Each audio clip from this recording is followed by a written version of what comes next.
ጥሪያችንን አክብራችሁ በተለያየ ዘርፍ ላይ ተሰማርታችሁ በሙያም በንግድም በዚህ ከተማና ከዚህ ከተማዎች የምትንቀሳቀሱ ወንጌላውያን ክርስቲያን አማኞች የእግዚአብሔር ቤተሰቦች ሰላም ለእናንተ ይሁን። እግዚአብሔርን የምናመሰግንበት ስለ ሙያዊ ሁኔታዎች የሚታሳልፍበት ድል የሰጠን እግዚአብሔርን በጣም አድርገን እናመሰግናለን።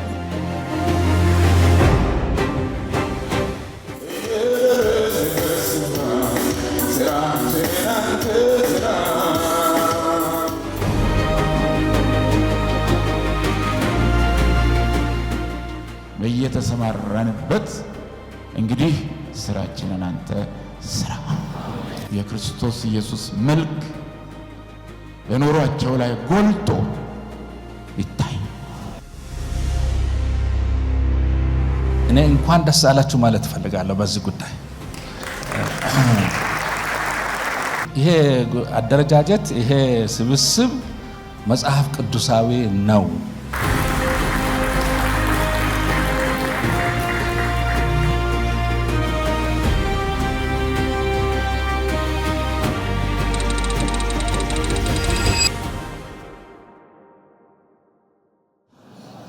ደህና ቆያችሁ። አይ ቲንክ በእርግጠኝነት ቆንጆ የቁርስና የኔትወርክ ጊዜ እያሳለፍን ነው። እግዚአብሔር ይህን እድል ስለሰጠን እንደ ክርስቲያን ነጋዴዎች፣ ባለሙያዎች በአንድ ላይ ሆነን እግዚአብሔርን የምናመሰግንበት ስለ ሙያዊ ሁኔታዎች የምናሳልፍበትን ይህን እድል የሰጠንን እግዚአብሔርን በጣም አድርገን እናመሰግናለን። ዛሬ በዚህ ጠዋት ኢቫንጀሊካል ቢዝነስ ኔትወርክ አባላት የሆናችሁ እንዲሁም ደግሞ ለመጀመሪያ ጊዜ በመካከላችን የተገኛችሁ እንግዶች ሁላችሁንም እንኳን ደህና መጣችሁ ለማለት እወዳለሁ። እንኳን ደህና መጣችሁ። የዛሬውን አይነት ዝግጅት ለወንጌላውያኑ የክርስቲያን ማህበረሰብ እንደ ሁልጊዜው ጠቃሚ እና ገንቢ የሆነ ርዕሰ ጉዳይ ለውይይት እንዲቀርብ በማድረግ እና በማመቻቸት ይህን መድረክ በትጋትና በቁርጠኝነት ለምትመሩት የኢቢኤን የቦርድ አባላት በጣም የላቀ ከፍተኛ ምስጋና ለማቅረብ እወዳለሁ። እግዚአብሔር ይባርካችሁ። ይህ የወንጌላውያን ነጋዴዎች ህብረት በስራቸው በሙያቸው ሁለንተናዊ በሆነ ህይወታቸው ክርስቲያናዊ ነጋዴዎችን እግዚአብሔርን የሚያከብሩበት የሚተዋወቁበት ደግሞም በብዙ የሙያ ሴክተሮች ላይ ያለን ስለሆንን የምንተጋገዝበት ትልቅ ፕላትፎርም ነው። ይህንን መድረክ በዚህ መልኩ በኋላ ላይም በምንወጣበት ጊዜ ሰፊ ጊዜ ስለሚኖረን ለመተዋወቅ፣ ለመታየት፣ ለመያያዝ ትልቅ እድልን ይፈጥርልናል። እንድንጠቀምበት አሳስባለሁ። የማለዳ ፕሮግራማችን በቁርስና ይህን በመሰለው ኔትወርክ ጀምረናል። በመቀጠል የዝማሬና የጥበብ ቃል የምንሰማበት እንዲሁም የዛሬ ዋና የውይይት ርዕስ አጀንዳችን የሆነውን ባንኪንግ ኤንድ ፋይናንስ ፎር ግሮዝ በሚል ርዕስ ዙሪያ ከብርሃን ባንኮች አመራሮች ጋር ጠቃሚ መረጃ የምናገኝበት እንዲሁም ውይይት የምናደርግበት ማንኛውም አይነት ጥያቄዎች፣ ሀሳቦች ካሏችሁ እነሱን በመካከላችን ስላሉ እነዚህን ሀሳቦች በምንፈልገው መልኩ የተዘጋጀ ፕላትፎርም ስለሆነ ያንን የምንጠቀምበት ጊዜ ይኖረናል። አሁን በቀጥታ ወደ ዝማሬና የጥበብ ቃል ወደምንሰማበት ፕሮግራም እንሄዳለን። በመካከላችን በጣም የምንወደው የምናከብረው ፓስተር ተስፋዬ ጋቢሶ በመካከላችን አለ። ፓስተር በመካከላችን ስለተገኘን እግዚአብሔር ይባርክ። ጊዜውን ላንተ ሰጣለሁ።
በጌታችን በመድኃኒታችን በኢየሱስ ክርስቶስ ስም ሰላም እላችኋለሁ። እንደምን አላችሁ? ክብር ለእግዚአብሔር ይሁን። በመካከላችሁ እንድገኝ ስለተደረገልኝ ግብዣ አመሰግናለሁ። እግዚአብሔር ይባርካችሁ። የመጀመሪያ ጊዜ ነው ሳያችሁ ማለት ነው። እንደተገለጸላችሁ የጥበብ ቃል የተባለውን የእግዚአብሔርን ቃል ላካፍላችሁና እንደዚሁም በዝማሬ ጌታን እንድናከብር ነውና ይህንኑ እናደርጋለን። እግዚአብሔር የተመሰገነ ይሁን።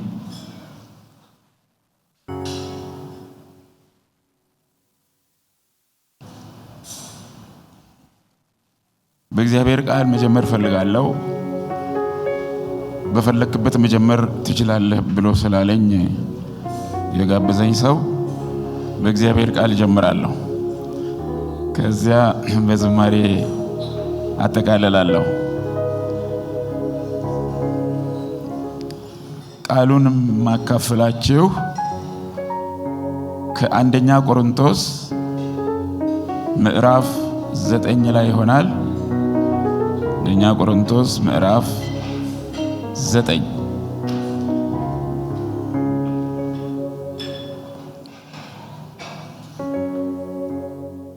ይሄ ጥሪ ሲደረግልኝ እናንተ እነማን እንደሆናችሁ ከተገለጸልኝ በኋላ ወዲያ ወደ ልቤ የመጣ ቃል አለ።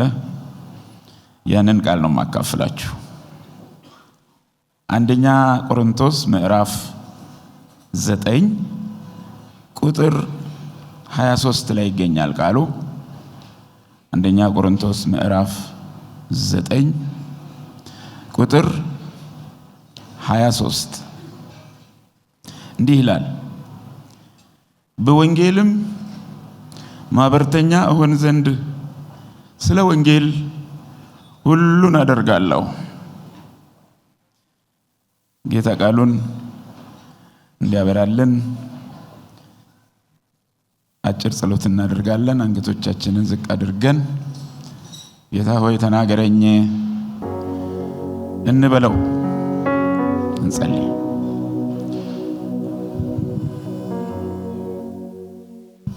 እግዚአብሔር አባታችንና አምላካችን ሆይ እጅግ አድርገን እናመሰግንሃለን።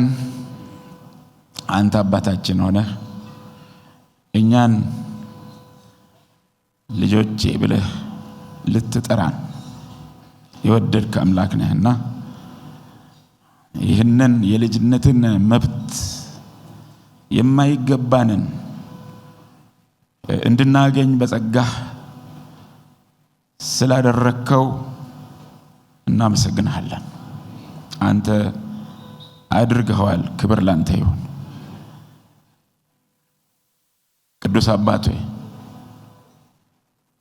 አባት ለልጆቹ እንደሚያስብ ስለምታስብልን፣ አባት ለልጆቹ እንደሚራራ ስለምትራራልን፣ እየራራህልን እያሰብክልን በሚያስፈልገን ሁሉ እየደገፍከን መንገድ እያሳየህን እያስተማርከን እዚህ አድርሰናል። እናመሰግናለን። ልጆችሽ ሁሉ ከእግዚአብሔር የተማሩ ይሆናሉ ተብሎ እንደተጻፈው እኛ ካንተ የተማርን እዚህ የደረስነንና ስላስተማርከንም ስለምታስተምረንም እናመሰግናለን። ልንሄድባት የሚገባንን መንገድ የምታሳየን አንተ ስለሆንክ እናመሰግናለን። በዚህም ህብረት ውስጥ ያንተ ምክር ይገለጥ፣ ያንተ ቃል ይገለጥ። እግዚአብሔር አባት ሆይ ከቃልህም ጥበብን እንማር በጌታ በኢየሱስ ስም አሜን። በወንጌልም ማህበርተኛ እሆን ዘንድ ስለ ወንጌል ሁሉን አደርጋለሁ። ወንጌል ምን እንደሆነ ሁላችሁም ታውቃላችሁ ብዬ ተስፋ አደርጋለሁ። ወንጌል ሰምታችሁ የዳናችሁ እስከሆናችሁ ድረስ ስለ ወንጌል ታውቃላችሁ ብዬ አስባለሁ። ወንጌል በአጭር ሲገለጽ ያው መልካም ወሬ ነው። መልካም ወሬ የክርስቶስ ወንጌል ነፍስ አድን የሆነ ወሬ ነው። ወንጌሉ ሰዎች ከኃጢአትና ከሰይጣን እስራት የሚፈቱበትን ከሞትም የሚድኑበትን የምስራች የያዘ ወሬ ነው። ዝም ብሎ ተራ ወሬ አይደለም፣ ታላቅ ወሬ ነው።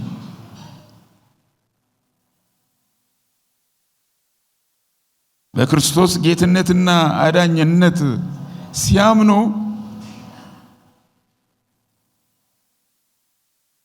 ሰዎች ይህንን በረከት ይቀበላሉ። ሐዋርያው ጳውሎስ ይህን በረከት ከተቀበሉት አንዱ ነው። የወንጌሉ አገልጋይ ለመሆንም በምህረት ከተገናኘው እና ካዳነው ጌታ ከክርስቶስ ጥሪ ተቀብሏል። ወንጌሉን ያገለገለው የወንጌል ማህበርተኝነት ብሎ በጠራው ተሳትፎ ጭምር ነው። እሱ ነው እዚህ ጋር የወንጌል ማህበርተኛ እሆን ዘንድ በማለት የተናገረው።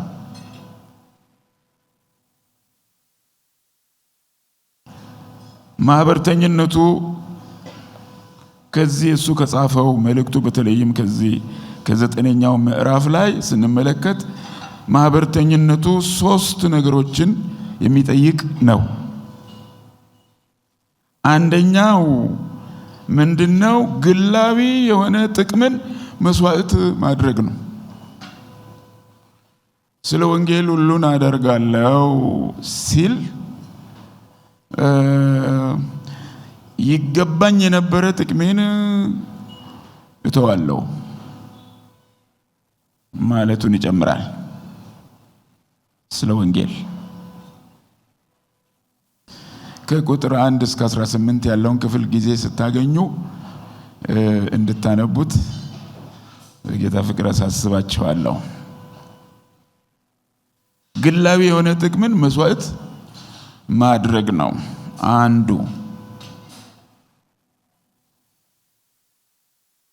እዚህ ውስጥ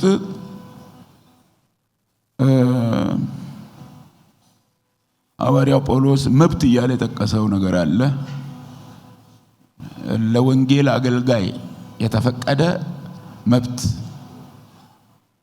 ወይም ደግሞ ቀለብ የሚሉትን ነገር ጠቅሷል እና እኔ እሱንም ጭምር እየተውኩ ነው በማገልገል ላይ የምገኘው ነው ያላቸው።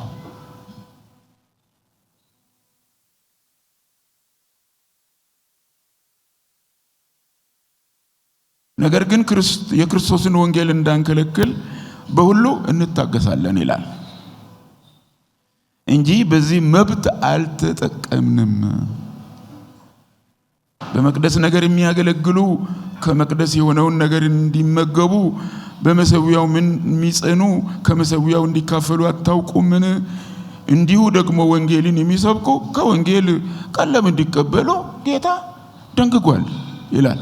ያው መብታቸው ነው ማለቱ ነው። እና ምንድነው የሚለው በመቀጠል ጳውሎስ? እኔ ግን ይላል ከእነዚህ ሁሉ ምንም አልተጠቀምኩም ይላል። እንዲሆንልኝ ይህን አልጽፍም ይላል። ማንም ትምክህቴን ከንቱ ከሚያደርግብኝ ሞት ይሻለኛል ይላል።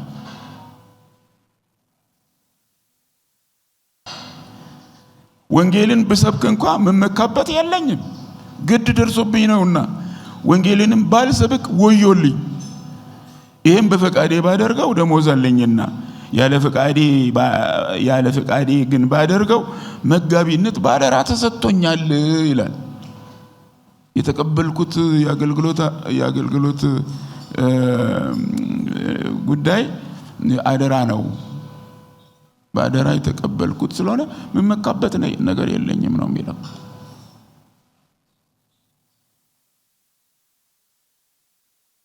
እንግዲህ ደሞዜ ምንድነው?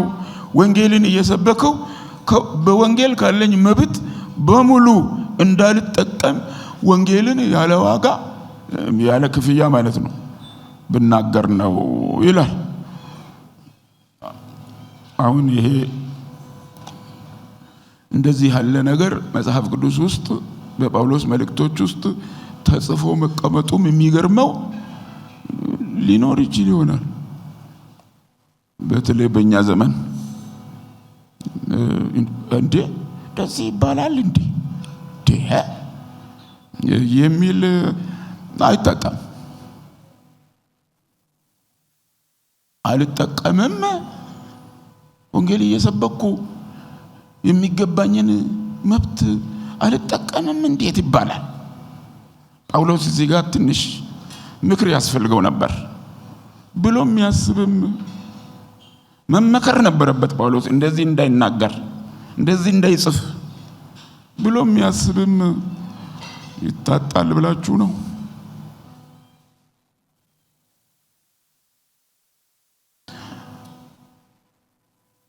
ጳውሎስ የጻፈውን ጽፎ ሄዷል። በቃ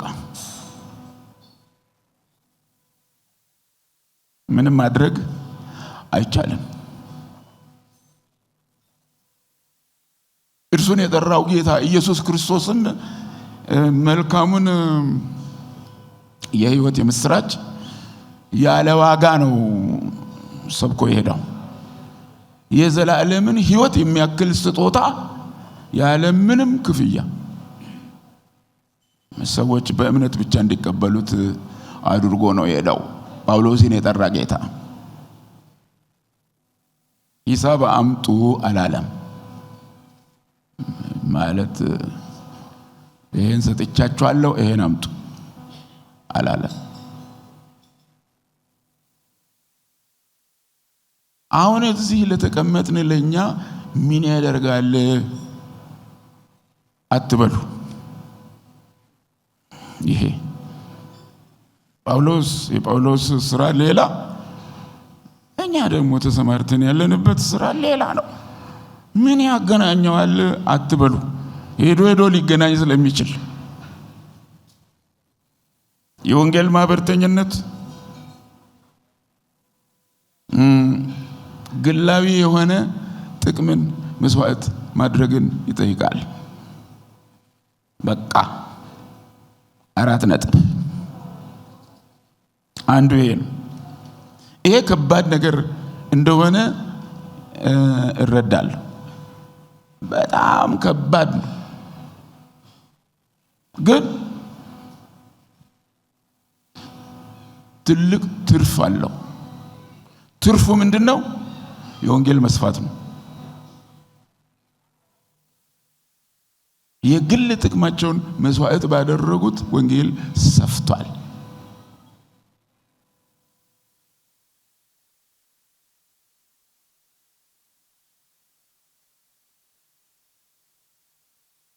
ወንጌል ሊዳረስ ችሏል። በእነማን? የግል ጥቅማቸውን ስለ ወንጌል ብለው መስዋዕት ባደረጉ ወንጌሉ ሰፍቷል። ይህ እውነት ነው። ሁለተኛው ምንድነው? እንደ ባሪያ ማገልገል ነው። ከሰው ሁሉ አርነት የወጣው ሲሆን የሚበልጡትን እንድጠቅም እንደ ባሪያ ራሴን ለሁሉ አስገዛለሁ ይላል ጳውሎስ። እንደ ባሪያ ማገልገል ነው። ሰውን ሲያገለግሉ የራስን ክብር ትቶ ማለት ነው። ጳውሎስ የክርስቶስ ሐዋርያ ሆኖ እያለ ራሱን እንደ ባሪያ ያቀርባል። እኔ ነፃ አይደለሁምን? ሐዋርያስ አይደለሁምን? ጌታችንን ኢየሱስ ክርስቶስንስ አላየሁትምን? ይላል።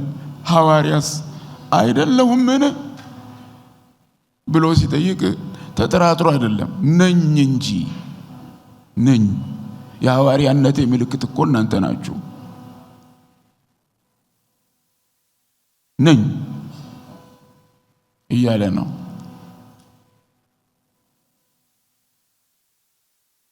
እናንተስ በጌታ ስራዬ አይደላችሁምን? የሐዋርያነቴ ማተም በጌታ እናንተ ናችሁና ለሌሎች ሐዋርያ ባልሆን ለእናንተስ ምንም ቢሆን ሐዋርያ ነኝ ይላል። ሐዋርያ ማለት ጥሬ ቃሉ ሲፈታ የተላከ ማለት ነው እና ጳውሎስ የተላከ ነው። ያውም በጌታ በኢየሱስ ክርስቶስ ተጠርቶ የተላከ ነበር ወንጌል እንዲያገለግል ስሙን ተሸክሞ በአሕዛብ መካከል በነገስታት ፊት እንዲቆም የተላከ ሐዋርያ ነበር።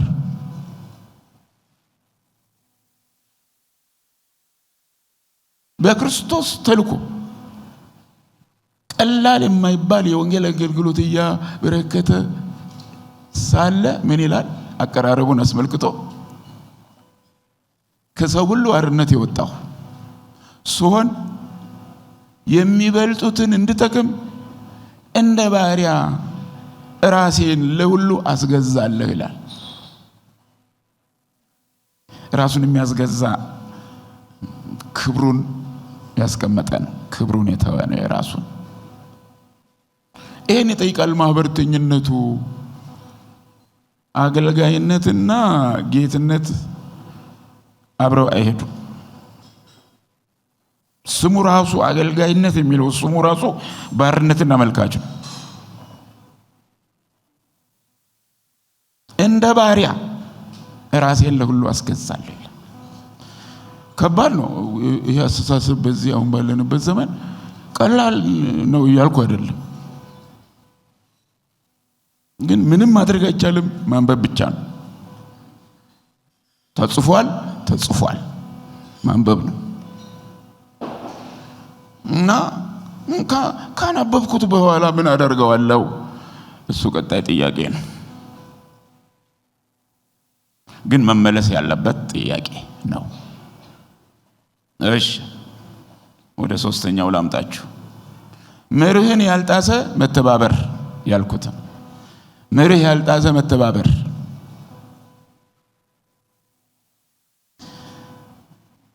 ይህን ሐሳብ ከየት እንዳገኘው ላሳያችሁ።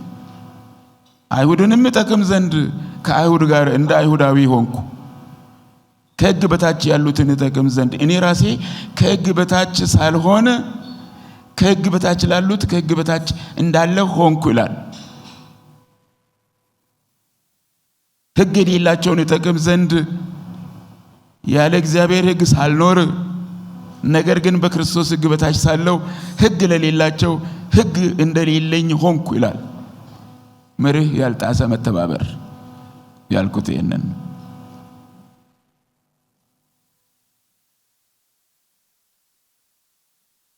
አቋም አለው።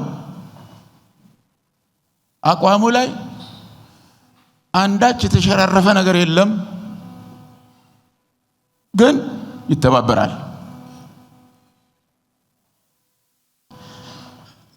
የጽድቅ አቋሙን ሳይሸራርፍ ማለት ነው። በተቻለ መጠን ከሰው ሁሉ ጋር ለመተባበር ጥረት ያደርጋል ማለት ነው። አንድ ዓላማ ይዞ ምንድነው ዓላማው? መጥቀም ይባላል። መጠቀም አይደለም።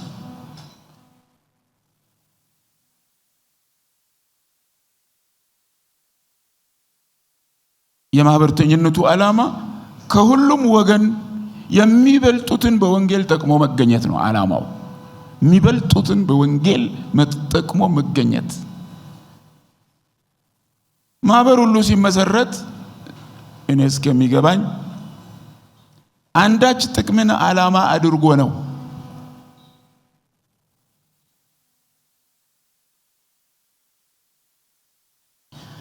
ማንን በምን መንገድ ለመጥቀም እንደምንተባበር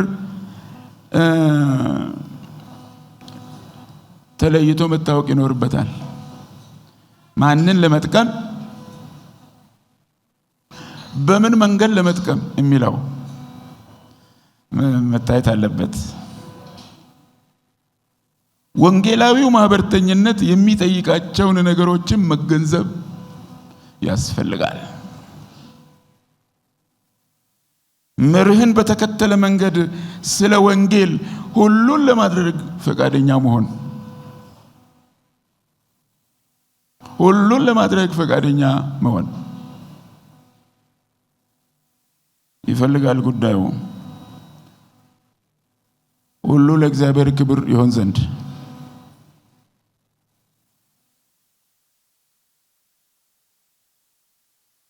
በዚሁ በአንደኛ ቆሮንቶስ ምዕራፍ 10 ላይ 31ኛው ቁጥር እንዲህ ይላል፣ እንግዲህ የምትበሉ ወይም የምትጠጡ ብትሆኑ ወይም ማናቸውን ነገር ብታደርጉ ሁሉን ለእግዚአብሔር ክብር አድርጉት።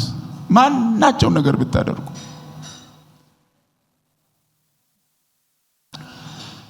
ሁለት ጥያቄ ይጠየቃል። ለእግዚአብሔር ክብር ይውላል ወይ?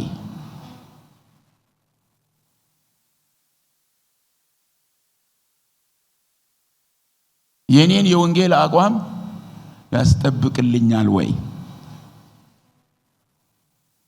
ከዚያስ አልፎ ወንጌልን ለማዳረስ ይጠቅማል ወይ የማደርገው ነገር? እነዚህን ጥያቄዎች መጠየቅ በጣም አስፈላጊ ነው። ለእናንተ ለወንድሞቼ ለእህቶቼም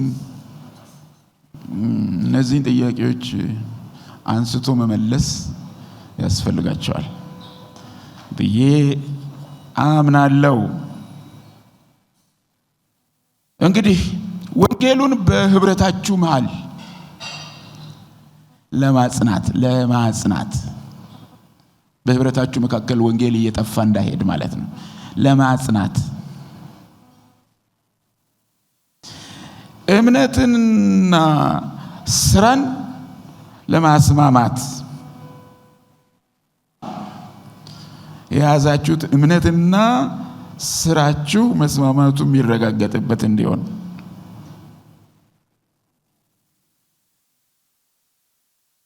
በስራ መስካችሁ ላይ ደግሞ እናንተ ራሳችሁ ሕያዋን ምስክሮች ለመሆን እንድትችሉ ማለት እናንተ ራሳችሁ ወንጌል እንድትሆኑ ማለት ነው። እናንተ ራሳችሁ መልካም ዜና ለሚያገኛችሁ ሁሉ መልካም ዜና በህይወታችሁ በኑሯችሁ መልካም ዜና እንድትሆኑ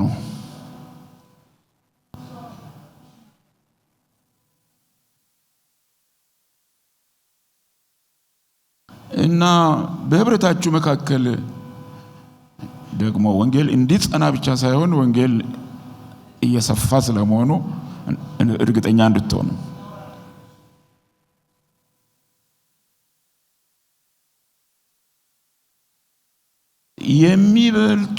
የሚበልጡትን በወንጌል ለመጥቀም እንድትችሉ ግን ወንጌሉ እናንተ በምትሰሩት ስራ ውስጥ ስፍራ ሊኖረው ይችላል ወይ?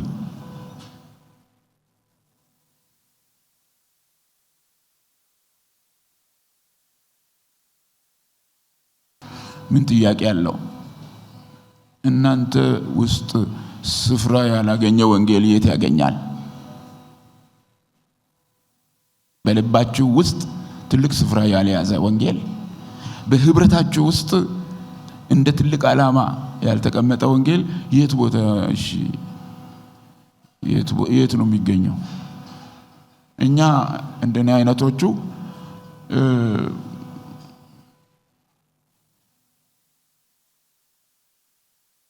ቤተ ክርስቲያን ግቢ ውስጥ እናንተ ስትሰበሰቡ እና ሌሎችም ሲመጡ አዎ ይሄንን ወንጌል ይዘን እንቆማለን። በእኛ እጅ አዘወትሮ ሊታይ ይችላል። ያግድ እኔ መጽሐፉን ማለት አይደለም መልእክቱን ማለት ነው። መልእክቱ በእኛ እጅ ብቻ ይኑር ማን ነው ያለው? እኛን በመሳሰሉ የሙሉ ጊዜ የምንባል እኛ እጅ ብቻ ይኑር ማን ነው ያለው? እናንተም የወንጌሉ ማደሪያዎች ናችሁ፣ ማህደሮች ናችሁ። የወንጌሉ እናንተ ውስጥ ስፍራ ያላገኘ የት ያገኛል?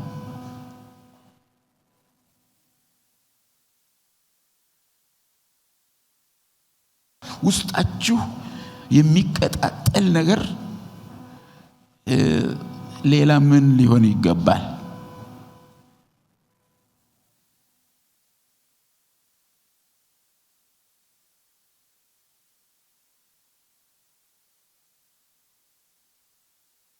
ስራችሁ ራሱ አገልግሎታችሁ እንደሆነ ታምናላችሁ ብዬ አስባለሁ።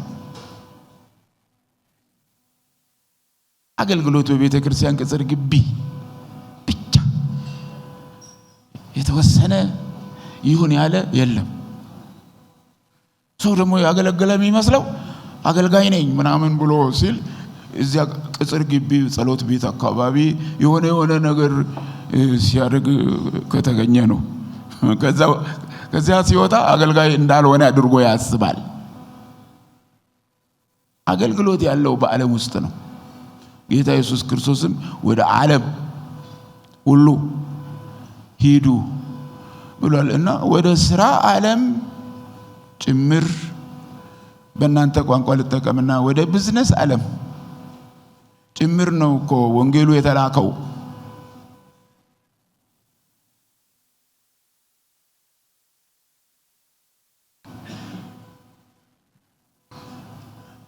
ስራችሁ አገልግሎታችሁ ነው።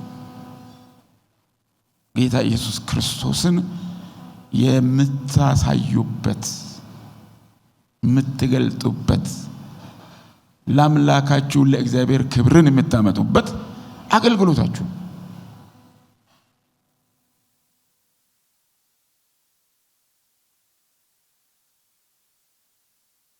ለዚህ ጉዳይ እንግዲህ ተባበሩ፣ የበለጠ ተባበሩ።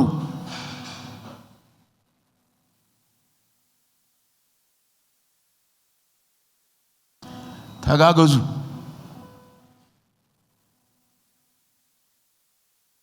ትርፋችሁ ወደር የሌለው ይሆናል። አካውንታችሁ እያልኩ አይደለም፣ ይገባችኋል ምን እንዳልኩ። ነፍስ ናት ትርፋችሁ፣ የዳነች ነፍስ ናት። ተግታችሁ ስትሰሩ በስራው መስካችሁ እየተሳካላችሁ ስትሄዱ በዚህ ሲሳካላችሁ በዛ ከስራችሁ እንዳትገኙ ታስቡበታላችሁ ማለት ነው። የተመኙትን ሰጣቸው ለነፍሳቸው ግን ክሳትን ላከባቸው የሚል መጽሐፍ ውስጥ አለ የተጻፈ። አንብባችሁ እንደሆነ አላውቅም። የተመኙትን ሰጣቸው ለነፍሳቸው ግን ክሳትን ላከባቸው ስለሚል ክሳትንና ክስረትን በጌታ በኢየሱስ ስም እግዚአብሔር ያርቅላችሁ። በሁሉም አቅጣጫ የለመለማችሁ እግዚአብሔር አምላክ ያደርጋችሁ ስለ ስሙ ስለ ክብሩ።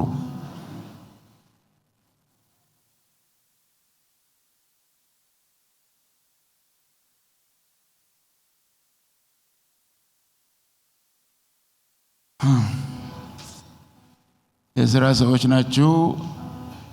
ከዚህ በላይ ጊዜያችሁን አልወስድም። አሁን ጥቂት መዝሙሮችን ዘምረን ጨርሳለሁ።